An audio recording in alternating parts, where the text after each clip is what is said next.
Pour mon trading de CFD, je veux une plateforme différente. Des graphiques personnalisables, une exécution rapide, des spreads serrés, avec un acteur reconnu présent en France. Trader différemment avec CMC Markets. Salut, c'est Trado, voilà la vidéo de mise à jour pour l'indice parisien. La vidéo du jour en action, c'est Ubisoft. Elle est également dans le même article mais dans une vidéo différente. Alors, bon, on va commencer par le pari du jour. Le pari du jour est perdu, hein. J'avais parié personnellement pour une réintégration des Bollinger contre les stats. J'avais dit que c'était un pari risqué parce que normalement, je vais expliquer parce que c'est important, hein. Quand la Bollinger supérieure et quand la Bollinger inférieure divergent et qu'on a une clôture à l'extérieur des Bollinger, comme c'est le cas ici, ça c'était un T1, ça c'était un T2, ça c'était un T3, et on a plus d'une chance sur deux en fait de clôturer une nouvelle fois à l'extérieur des Bollinger. Donc normalement aujourd'hui, si on s'en tenait aux statistiques, hein, comme vous le savez que j'affectionne, on aurait dû parier pour une nouvelle clôture à l'extérieur des Bollinger, hein, puisque tous les éléments étaient bien réunis. Et j'avais fait le pari inverse en partant du principe qu'on était dans une grosse zone de support ici, qu'on allait recevoir du soutien.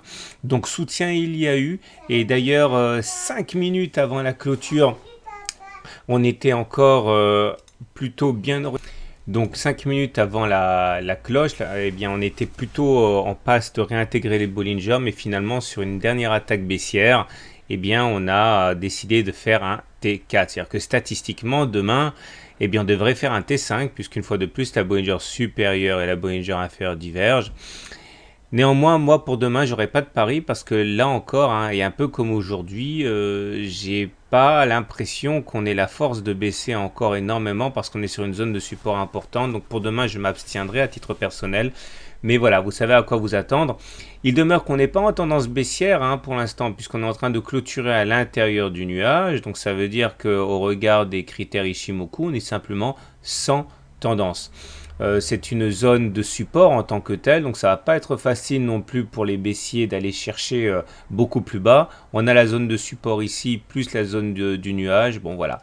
Mais il demeure qu'au regard des autres critères, eh bien, on est bien en tendance baissière parce qu'on est en dessous de la M7, on est au-dessus de la moyenne mobile à 20 séances, et puis encore une fois, on est en dessous de la Bollinger inférieure. Au niveau des indicateurs techniques, c'est le bouquet, hein, le feu d'artifice baissier, le Trix est en dessous de son signal, le CCI est dans sa zone de survente, le momentum est négatif, le MACD est en dessous de son signal et il est négatif aussi, et le stochastique est dans sa zone de survente, la zone où on n'est pas censé acheter. Donc vous voyez, hein, si vous voulez vraiment acheter, c'est du contre-tendance et c'est parier sur le fait que les supports vont être plus forts que la dynamique qui est profondément baissière. Alors un élément peut-être qui pourrait plaider pour une hausse ou un rebond technique, c'est le momentum qui nous fait une divergence haussière. Regardez sur le momentum, on n'a pas fait de plus bas ici, alors qu'on a fait un plus bas sur les cours. Ok, ça s'appelle une divergence haussière et ça a tendance à fragiliser peut-être un petit peu la tendance baissière en cours, mais bon, c'est un petit peu léger.